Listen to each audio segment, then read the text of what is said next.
আজকে মাননীয় প্রধান উপদেষ্টার ডাকে আমরা এখানে সকল রাজনৈতিক দলগুলোর নেতৃবৃন্দ সমবেত হয়েছিলাম। এটি বাংলাদেশের ইতিহাসের একটি নজিরবিহীন ঘটনা। এই জন্য আমরা সর্বপ্রথম প্রধান উপদেষ্টা মহোদয়কে আমরা ধন্যবাদ জানিয়েছি। সেই সাথে আমরা সর্বপ্রথম আজকে যে বিষয়ে সকল রাজনৈতিক দলের নেতৃবৃন্দ একমত হয়েছে যে ভারত এবং ভারতের যে বাংলাদেশ নীতি, ভারতের বিভিন্ন রাজ্যে বাংলাদেশের উপ হাই কমিশন সহ বাংলাদেশের জাতীয় পতাকার বিরুদ্ধে যে অবমাননামূলক আচরণ করা হয়েছে, অগ্নিসংযোগ করা হয়েছে এবং ভারতীয়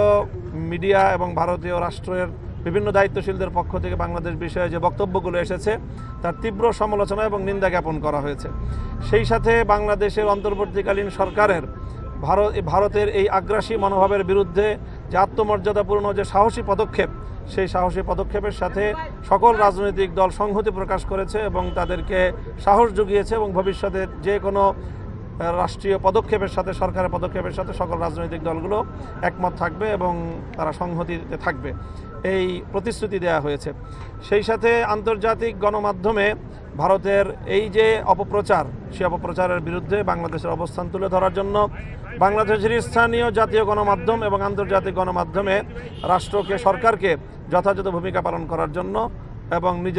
নিজেদের অবস্থান এবং বাংলাদেশের যে অবস্থান সেটা ব্যাখ্যা করার জন্য আহ্বান জানানো হয়েছে এবং অনুরোধ জানানো হয়েছে। সেই সাথে একটি যে কোনো সিম্বলিক ঐক্য প্রকাশ করার জন্য রাষ্ট্রের পক্ষ থেকে যে কোনো একটা উদ্যোগ গ্রহণ করা হবে, এরকম একটি মতামত এসেছে এবং সরকারের পক্ষ থেকে সিদ্ধান্ত জানানো হলে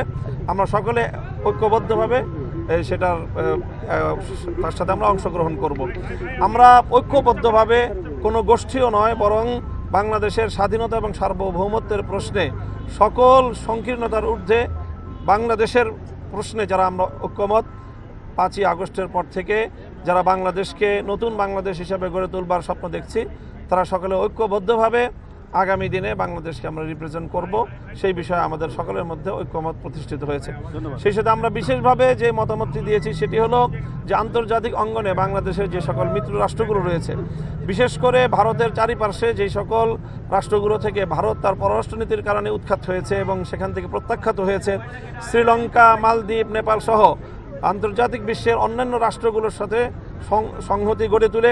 ভারতের এই